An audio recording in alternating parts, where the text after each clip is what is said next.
I mentioned the motion which had been made in the House of Commons to abolish the fast of the 30th of January. Johnson said, "Why, sir, I could have wished that it had been a temporary act, perhaps, to have expired with the century. I am against abolishing it, because that would be declaring it was wrong to establish it. But I should have no objection to make an act, continuing it for another century, and then letting it expire." He disapproved of the royal marriage bill, because, said he, "I would not have the people think that the validity of marriage depends on the will of man, or that the right of a king depends on the will of man. I should not have been against making the marriage of any of the royal family without the approbation of king and parliament highly criminal." In the morning we had talked of old families and the respect due to them. Johnson said, "Sir, you have a right to the kind of respect and are arguing for yourself. I am for supporting the principle and am disinterested in doing it, as I have no such right." I said, "Why, sir, it is one more incitement to a man to do well." Johnson said, "Yes, sir, and it is a matter of opinion very necessary to keep society together. What is it but opinion, but by which we have a respect for authority, that prevents us, who are the rabble, from rising up and pulling down you, who are gentlemen, from your place, and saying, 'We will be gentlemen in our turn'? Now, sir, that respect for authority is much more easily granted to a man whose father has had it than to an upstart, and so society is more easily supported." Don't agree with you there, Boswell. Guess that's me being an American and not a filthy British person. No, just kidding. But Boswell said, "Perhaps, sir, it might be done by the respect belonging to office, as among the Romans, where the dress, the toga, inspired reverence." Johnson said, "Why, sir, we know very little about the Romans. But surely it is much easier to respect a man who is wearing a toga." No, he doesn't say that. "To respect a man who has always had respect, than to respect a man who we know was last year no better than ourselves, and will be no better next year." I just can't get into this mindset. "In republics there is not a respect for authority, but a fear of power." Boswell, I said, "At present, sir, I think riches seem to gain most respect." Johnson said, "No, sir, riches do not gain hearty respect. They only procure external attention.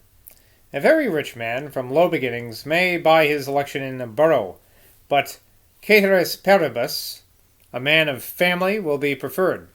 People will prefer a man for whose father their father have voted, though they should get no more money, or even less. That shows that the respect for family is not merely fanciful, but has an actual operation. Or maybe they're lazy, Johnson. Or maybe they don't know better. If gentlemen of family would allow the rich upstarts to spend their money profusely, which they are ready enough to do, and not vie for them in expense, the upstarts would soon be at an end, and the gentlemen would remain. But if the gentlemen will vie in expense with the upstarts, which is very foolish, they must be ruined."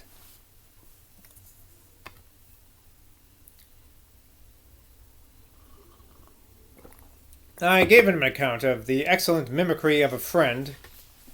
Later, footnote tells us this friend is Lord Cullen. I don't know why it's a big secret. Of mine in Scotland, observing at the same time that some people thought it a very mean thing. Johnson said, "Why, sir, it is making a very mean use of a man's powers. But to be a good mimic requires great powers, great acuteness of observation, great retention of what is observed, and great pliancy of organs, to represent what is observed. I remember a lady of quality in this town, Lady blank here, but the footnote tells us it's Lady Emily Hervey, who was a wonderful mimic, and used to make me laugh immoderately. I have heard she is now gone mad." I said, It is amazing how to mimic can not only give you the gestures and voices of a person whom he represents, but even what a person would say on any particular subject.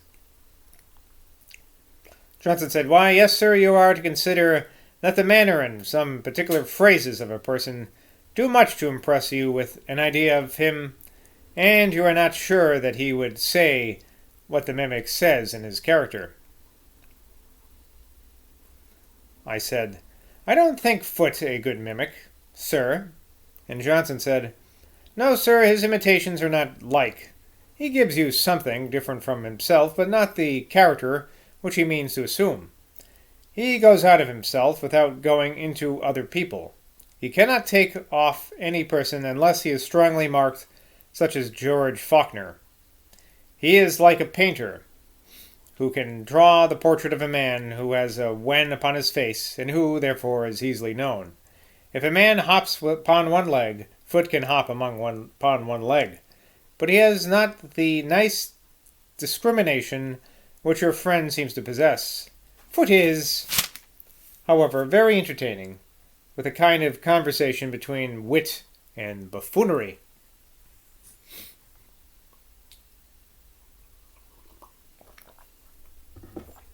On Monday, March 23rd, I found him busy preparing a fourth edition of his folio dictionary. Mr. Peyton, one of his original amanuenses, was writing for him. I put him in mind of a meaning of the word side, which he had omitted, viz. Relationship, as father's side, mother's side, side piece. No, he doesn't say side piece. He inserted it. I asked him if humiliating was a good word. He said he had seen it frequently used, but he did not know it to be legitimate. English. I did not know it to be legitimate English. He would not admit civilization, but only civility. With great deference to him, I thought civilization, from to civilize, better in the sense opposed to barbarity than civility, as it is better to have a distinct word for each sense than one word with two senses, which civility is in his way of using it. He seemed also to be intent on some sort of chemical operation. I pronounce chemical because it used to be spelled, I guess, Chymical. Chimera, I guess. But I'm going to pronounce it chemical because that's what it is.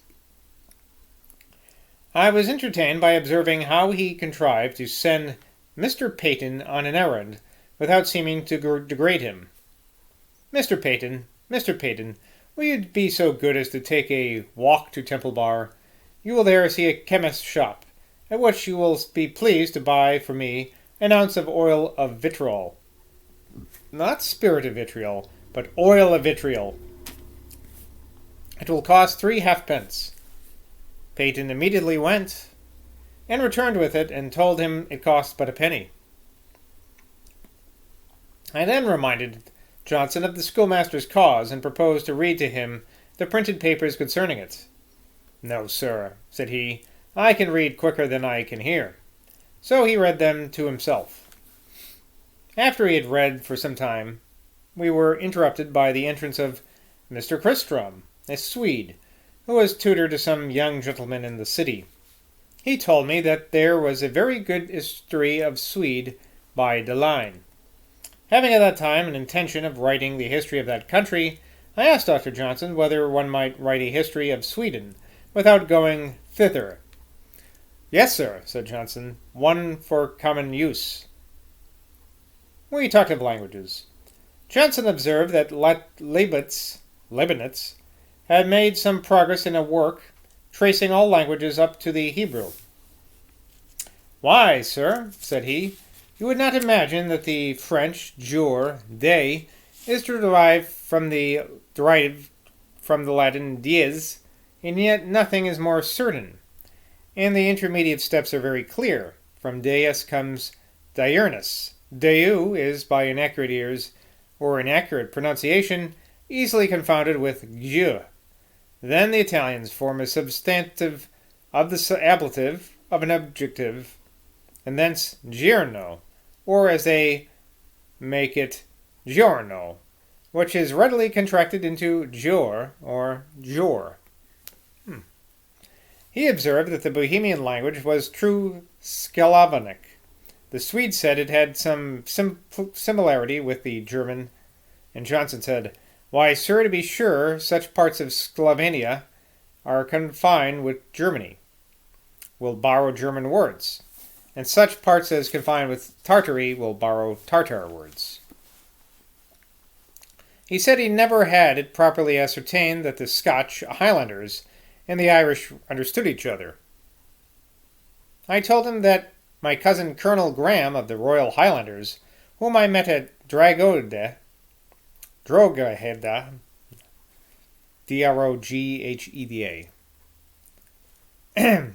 told me that they did. Johnson said, "Sir, if the Highlanders understood Irish, why translate the New Testament into Erse, as was done lately at Edinburgh, when there is an Irish translation?" I said, "Although the Erse and Irish are both dialects of the same language, there may be a good deal of diversity between them, as between the different dialects in Italy." The Swede went away, and Mr. Johnson continued his reading of the papers. I said, "I am afraid, sir, it is troublesome to you." "Why, sir," said Johnson, "I do not take much delight in it, but I'll go through it."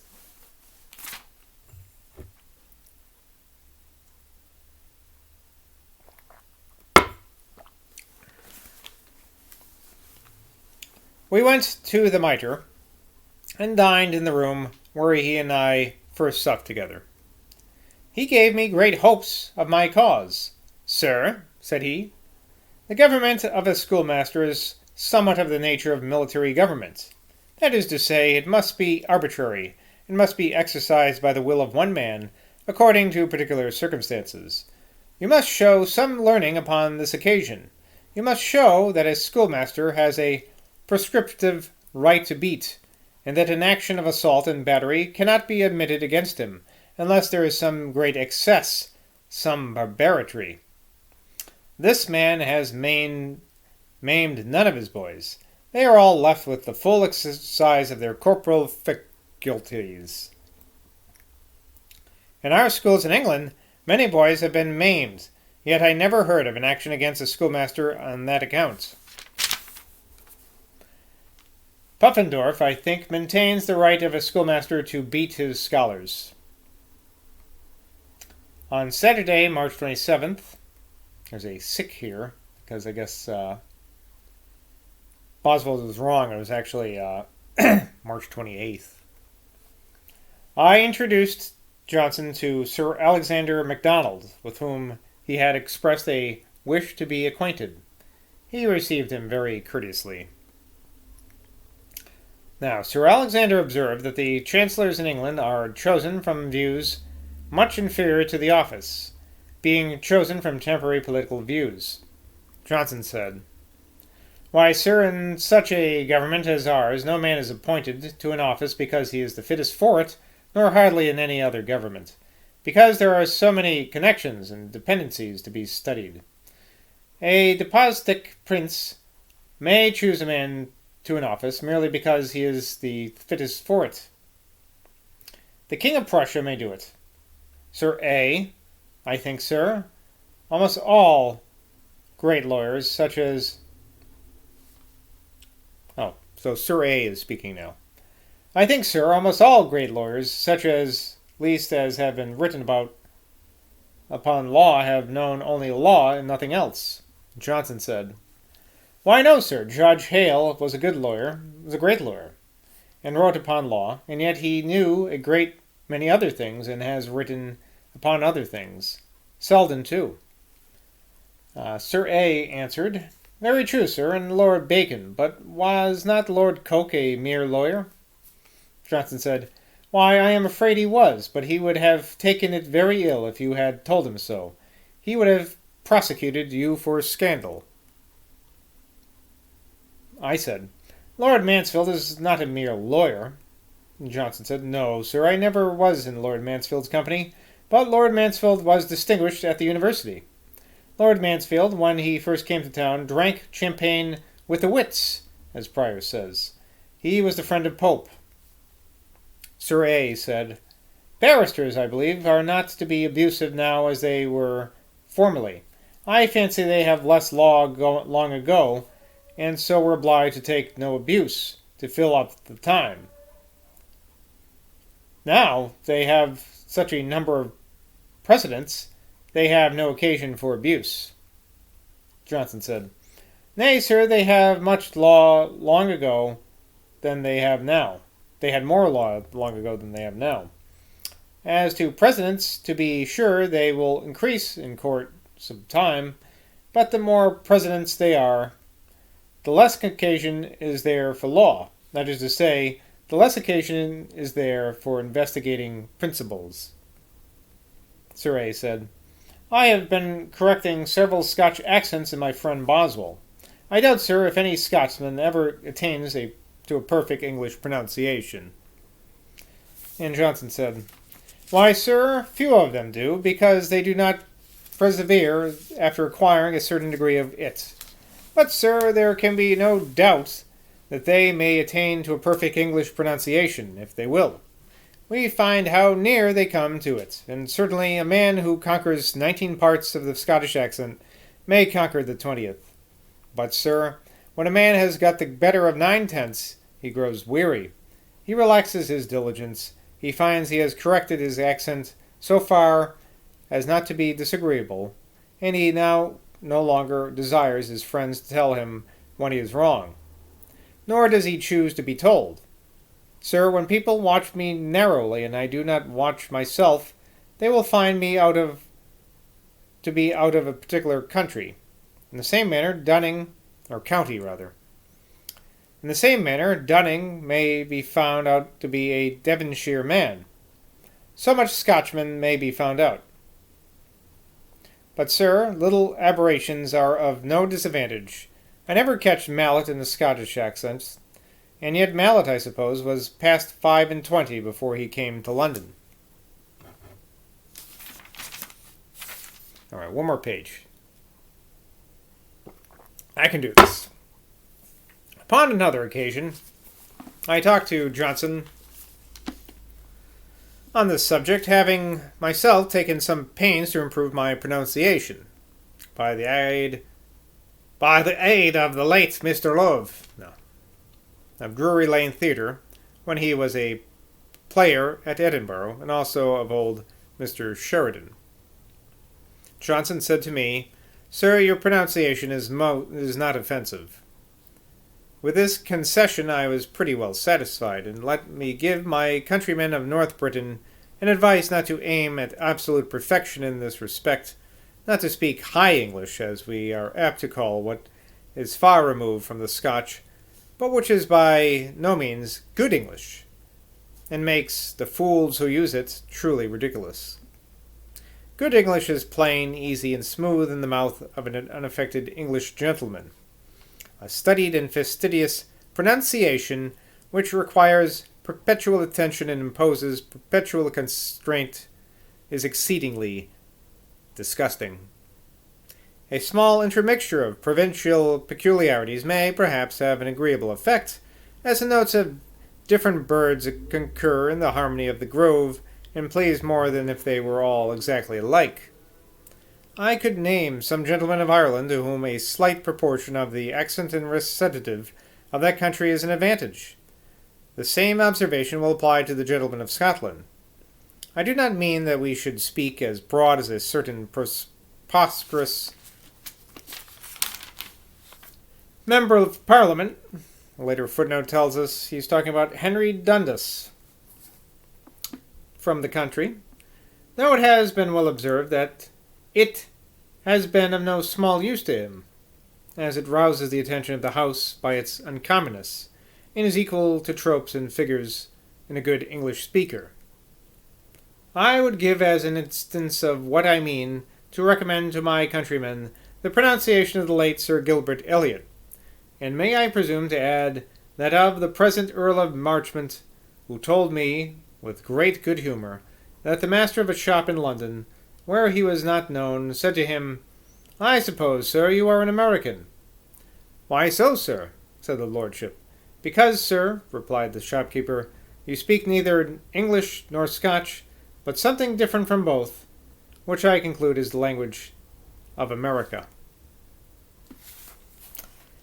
All right, that's good for today.